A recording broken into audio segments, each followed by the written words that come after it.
뉴욕 증시, 미국의 소비 심리 급락에 불안한 상승, 강보합 마감.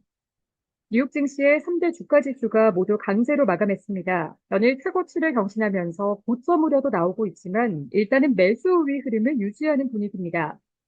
24일 뉴욕 증권거래소에서 다우존스 30 산업평균 지수는 전장보다 83.57포인트, 0.2% 오른 42,208.22에 거래를 마감했습니다. 스탠더드 앤드 푸어스 S&P 500 지수는 전장보다 14.36포인트, 0.25% 오른 5,731.93을, 나스닥 종합지수는 전장보다 100.25포인트, 0.56% 상승한 18,074.52의 장을 마쳤습니다.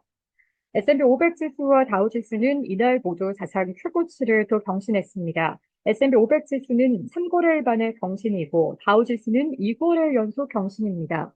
강보합권에서 거래를 마감했지만 장중 하락 전환하는 등 꾸준히 상승폭을 늘리는 흐름은 아니었습니다. 그만큼 매도 심리도 기회를 엿보며 시장을 계속 떠돌고 있다는 뜻입니다. 중국의 대규모 경기 부양책에 탄력을 받았던 주가 지수는 미국의 소비자 신뢰 지수가 3년 내 최대 하락폭을 그렸다는 소식에 투심이 위축됐습니다. 미국의 컨퍼런스 보드는 9월 미국의 소비자 신뢰 지수가 98.7을 기록했다고 발표했습니다. 이는 상향 조정된 8월의 수치였던 105.6과 비교해 7포인트 가까이 급락한 수치이자 2021년 8월 이후 월간 기준으로 가장 큰 폭의 낙차입니다. 시장 예상치였던 103.9도 5포인트 넘게 밑돌았습니다.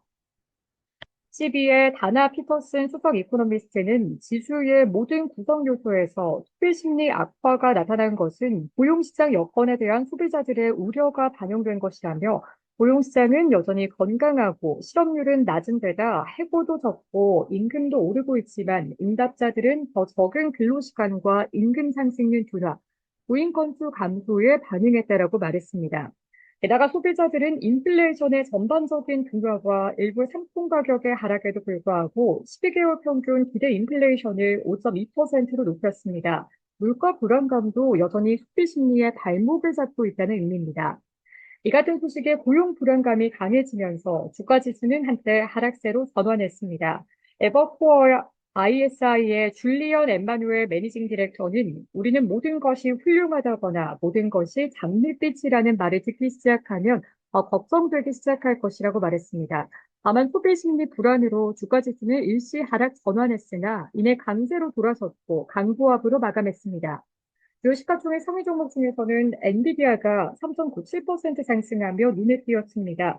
젠슨왕 최고 경영자가 엔비디아 지분 매각을 일단락했다는 소식에 불확실성이 제거되며 주가가 탄력을 받았습니다. 중국 정부의 대규모 부양책에 힘입어 뉴욕 증시에 산장된 중국계 주식도 동반 강세를 보였습니다.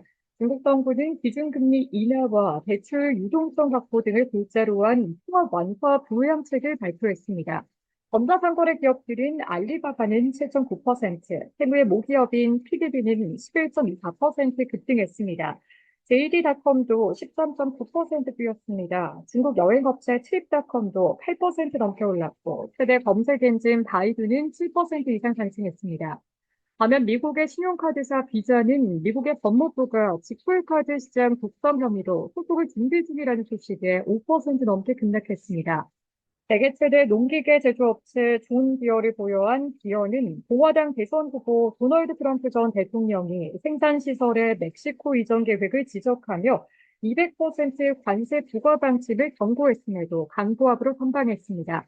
미국의 제조업의 상승이자 세계 최대 중장비 제조사 캐터필러도 중국의 부양책으로 제조업 업황이 개선될 것이란 기대감에 4% 올랐습니다.